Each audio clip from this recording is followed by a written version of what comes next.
The first thing that I learnt is that gear isn't really all that important. Now, I've always tried to maintain that you don't need a red epic in order to make films, and that is very, very true. But I've always tried to have a certain level of quality with the stuff that I've made. For example, for my advertising work, I've got this because it will shoot in broadcast quality, 422, 10 bits, 1080p, which is really, really nice.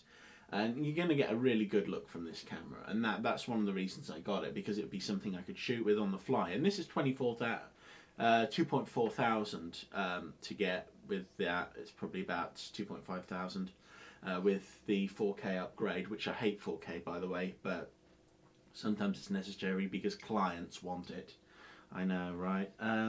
But anyway, yes, I've always tried to maintain a certain level of quality. Now, the camera I'm shooting myself on at the moment is an AF 101E, and that costs £3,500. And as much as I hate the camera, I've started to realise that actually it's not as bad as I thought it was, which is kind of, it's a bitter pill to swallow. In fact, Mike's made me swallow a lot of bitter pills when it comes to Panasonic, because he is shooting on a Lumix G7 by Panasonic. Oh God, not Penny!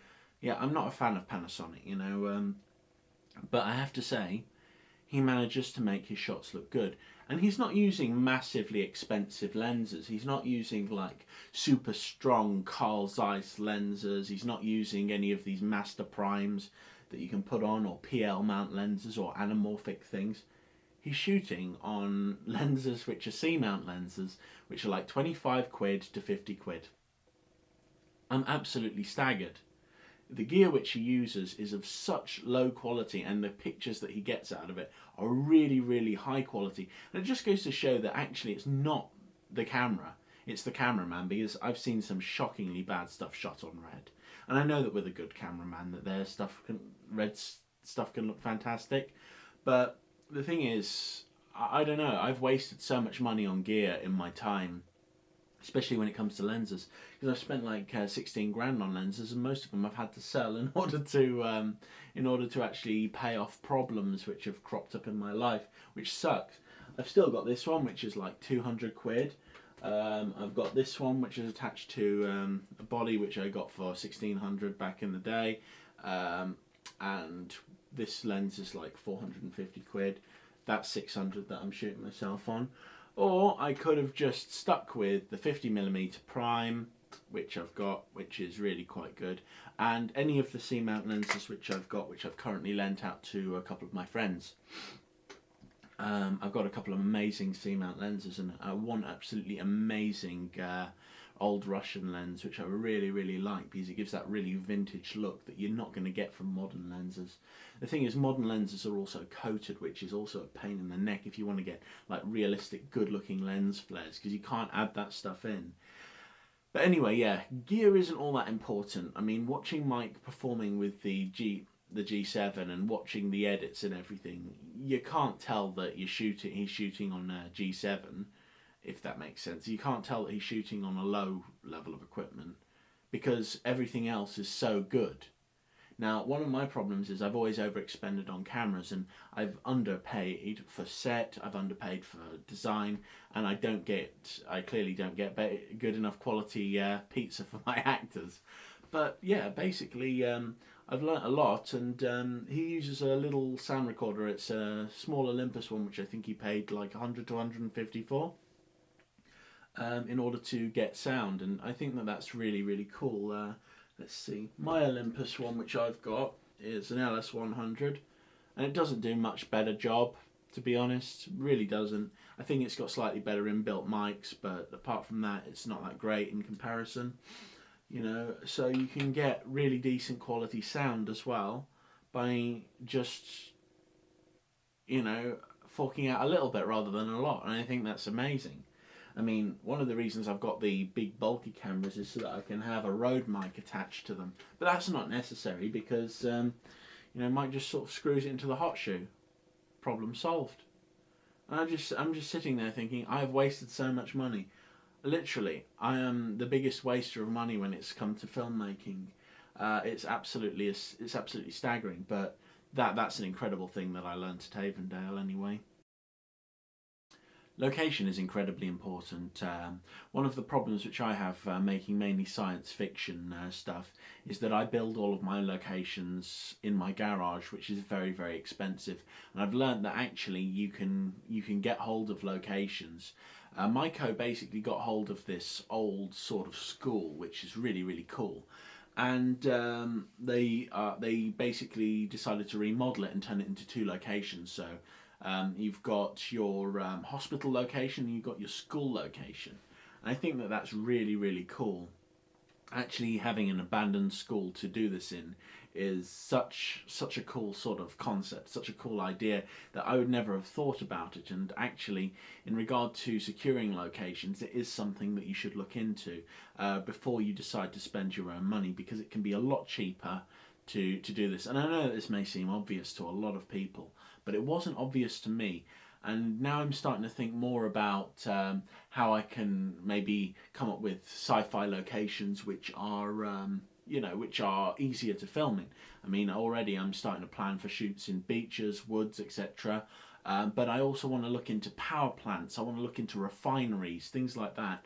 See if I can maybe get a better location, because one of the things is you can't make everything in your garage. If you've got people coming in one day and another day and another day, and you need to keep the main spaceship looking the same, and there's so much clutter in there already that it becomes really really hard, and life becomes an extreme struggle to survive. And as an independent filmmaker, you do not want to struggle too much. Struggling is one of the main problems that we face on a daily basis. And if the location's already there and it already looks brilliant, and there's just a couple of little bits of set dressing you've got to do, the majority of the work is actually done. And also with these big locations, is you can shoot in down hallways, you can shoot in different places. And I'm imagining you know the amount that I could do if I had like a nuclear power plant with all those dials and numbers everywhere. I mean, that would be absolutely fantastic to shoot in. But the thing is, this is something that didn't occur to me before. So it's always worth going out and asking people whether or not you can use locations, and trying to sort out some sort of deal with them in order to secure those locations and make sure that you get them. So I think that's really important. After working on this and clearing out loads of parts of the old school, I mean, what we did is we tore out a large part of the school because it had been vandalised and trashed, and we were tearing it out and replacing it, and then we were dressing it and trying to make it look neat, tidy, and clean. I mean, we spent ages like sweeping floors, cleaning things up. It was amazing, but I was really really happy working in this place, because it's kind of like it becomes like a second home, and it's like a massive maze that we had to go around, and it was just really really super. I mean, there was so much to do in this one location, that you could have shot loads of stuff there, absolutely loads of stuff. So it's definitely worth looking for. Location is very important. One thing that I learnt on this project is that not everything can be done on your own. Now, I have a major problem doing things on my own. I had to construct all of the sets for my previous films and my previous adventures, and I had to do pretty much everything on my own, which really really sucked. One of the things that I learnt working with Mycho was that actually everyone can pitch in. It's like you've got your cast, your crew, they're all out there pitching in. I mean, the abandoned school, which I mentioned earlier, we all worked together to clean it up. It's like there were times when we got like, for example, blacks, and we put them up behind windows and everything so that we could shoot in the day and make it look like night by adding really powerful lights to the scene and just blocking everything out. And all of this stuff can't be done by one person, and it takes a lot to sort of realise that actually you do need it in order to make a good film. You do kind of need to build up a team around you, even if it's just one or two friends coming along to help occasionally. That's really really good, because this is an invaluable sort of addition which you wouldn't have normally. It's I mean, when I've constructed all of my sets on my own, it's been really hard, because I've just been building things which are very very complicated. Like if something needs to be held and hammered, then I have to hold and hammer it myself, if that makes sense. I don't have someone to hold it for me or to hammer it while I hold it. But so working on things together can be really, really beneficial, especially if you've got like one person going over in that direction, one person going in that direction. Instantly, bam, you've got two clean rooms. Everything's been sorted out, and you're free to direct as a director, and I think that that's really important. Now, this is stuff which is actually game changing, because if you've got a team of people who will come in and do things and sort things out for you and make things look a certain way, that's absolutely incredible. I mean, that is literally life changing. You're not going to get that kind of stuff if you just work alone, and all of your projects will work a lot faster when you've got people working on them. I know this is basic common sense, but the thing is, when you're working as someone who is very controlling over the projects that you work on, you kind of end up doing a lot of stuff yourself, and I find that can be detrimental to your health as a filmmaker. So at the moment, I'm going to be working more at trying to build up a team sort of spirit with everything.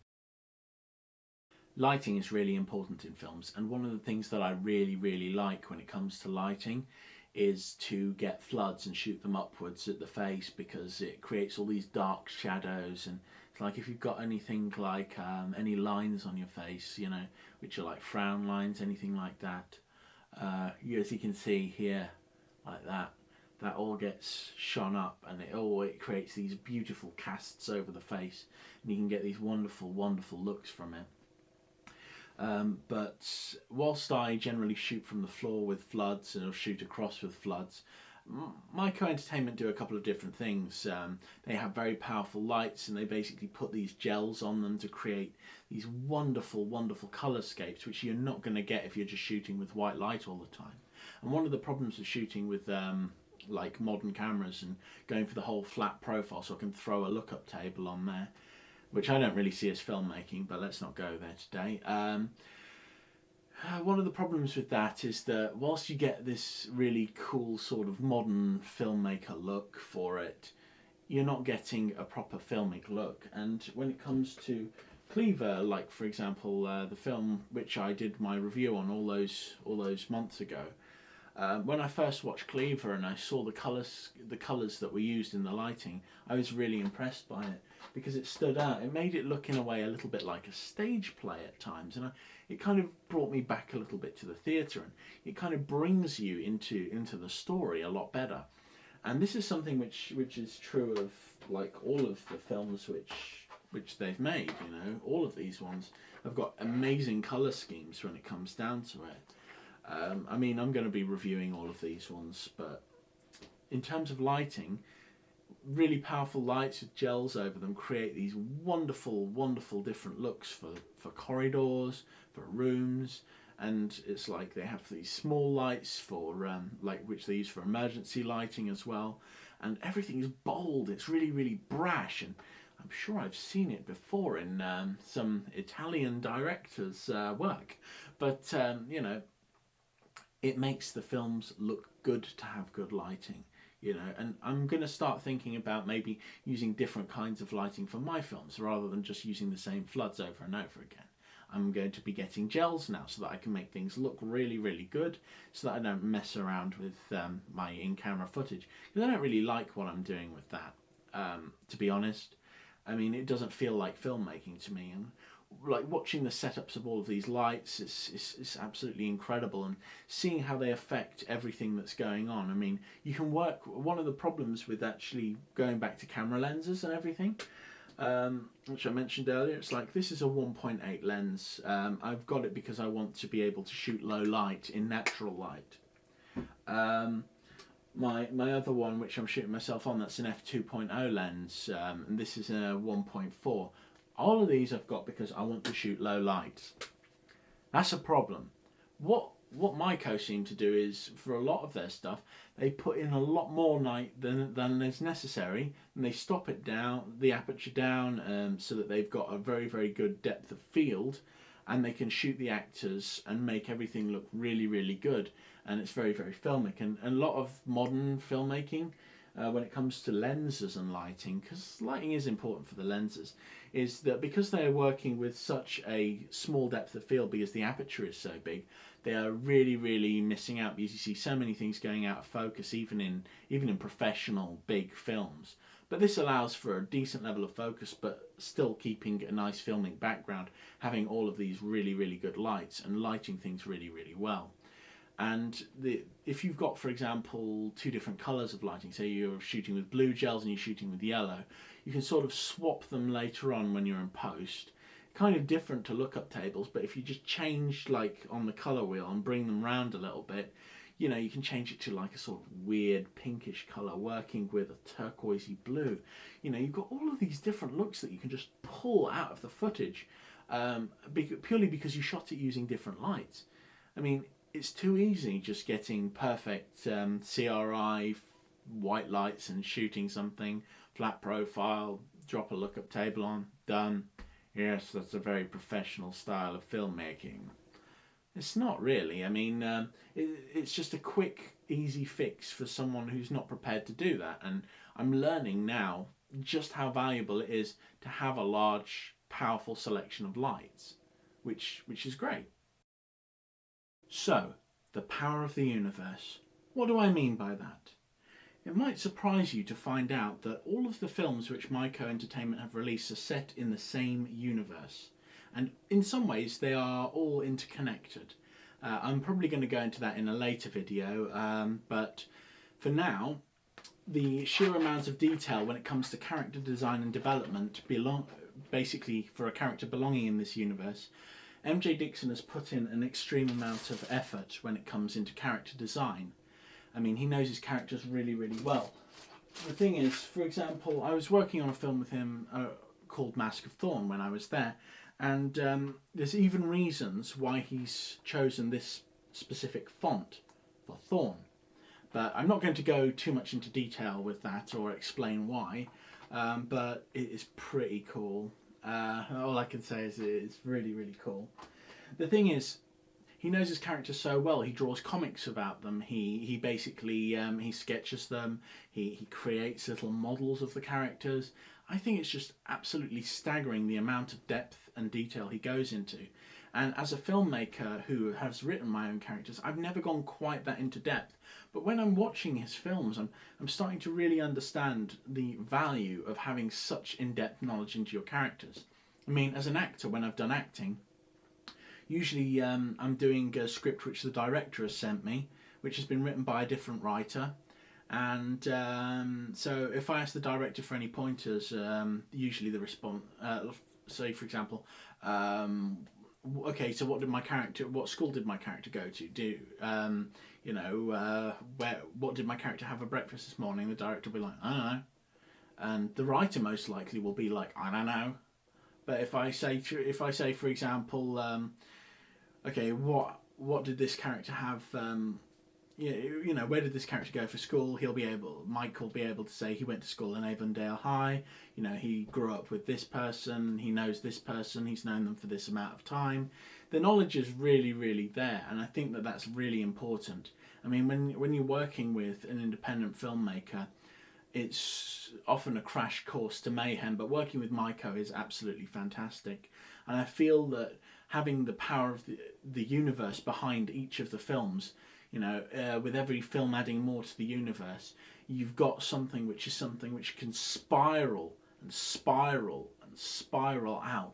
And basically, you can be like, right, so this film was successful, I'll do another film about this character or this character, and I'll bring in these characters and bring them together, and instantly you've got all these ideas flowing, and you're able to, because you've got these scenarios, say for example you wanted to do like a Freddy versus Jason thing and have, say, Thorn versus Cleaver, which would be quite an interesting sort of matchup. I think Thorn would win. Sorry, Cleaver. Basically, if you did, for example, create something like a Freddy versus Jason thing with Thorn versus Cleaver, it'd still be really cool, set in the same universe. You go back to the schools, shoot in those locations, make things look really, really cool. And you've already got your design for the schools, you've got your design for the characters, everything's already there in the universe, and people will want to see it as well. So as an independent filmmaker, you're going to be creating a film that people want to see. So for example, you want to make a versus film, you'd say, right, you'll get to vote on who's going up against who, and we'll see what we can throw together. But creating all of this stuff and putting it all together in this way, with such an in-depth and strong universe, it's like he knows each of his characters as well as Spider-Man's creator knows Spider-Man.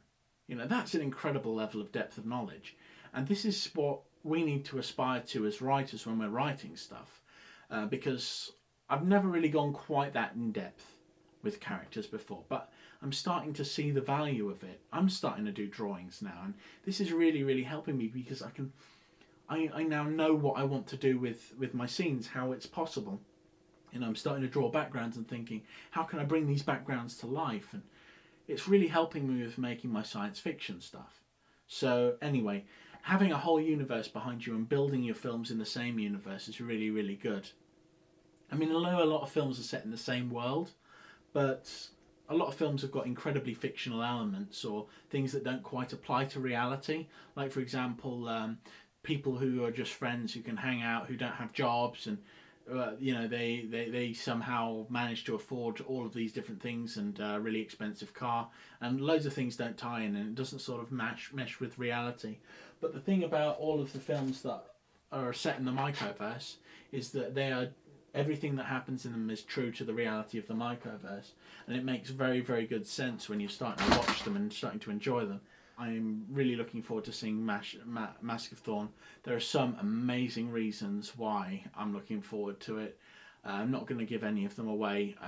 I had an amazing I had my first on-screen kiss working on Mask of Thorn, and it was absolutely incredible. Yeah, I've gone on about that in my interview for quite a while. But anyway, yes, I'm going to be releasing a lot more films, or rather little things on Mycho Entertainment and the things which they've done, because at the moment I found working with them to be really inspiring. Now, if you ever get a chance to work with Mycho Entertainment, if you are in the Milton Keynes area, or if you want to travel and work with them, they are without doubt some of the best people I've ever met. I'm not talking about filmmaking here, I'm talking about in terms of human beings. I was so happy working on this project, and I feel it really sucks that I had to go home. You know, I could have stayed up there forever, you know. But working with them, they're so accepting, they're really, really cool people, and, you know, I've had the time of my life. I've had okay, I'm not going to sing for you because that's just too terrifying. But yeah, anyway, I just want to say as well, thank you to everyone, you know, for having me on board. It's been a great time. On top of that, I just want to say thank you to all my subscribers for getting through this and for sticking with me. I know I don't make videos a lot at the moment. I've been so busy with work. This has been really inspired, so I'm just going to hopefully try and get back into it. I've been trying to do stuff on my music channel as well. So, you know, it's a complicated thing. Anyway, have a really, really nice day. Thank you for watching this. If you want, subscribe to the channel. I don't know when my next video will be up, but yeah, I'm going to do a couple more things on Mycho because I'm really, really inspired by their work, and I've learned so much in this. I was just there for 6 days. I learned more than I've ever learned about anything in terms of filmmaking. It's incredible. So I would definitely recommend Mycho as a company to work with. Anyway, if you're interested in getting hold of any of these sort of films which Mycho are releasing, I would highly recommend going onto their website. I'll put a link in the description, and I would definitely recommend buying them because independent filmmaking needs to be supported. And I'll give you a link to their Facebook page as well, so that you can like them if you like. On top of that, there is also an extra special little link in this one. I've made the first pilot for my little sci-fi series, so I'll do a little link to that one as well. But that's just for all of you guys to sort of have a little look at if you want to see what I've been up to. Anyway, catch you later. Have a really good day. Bye!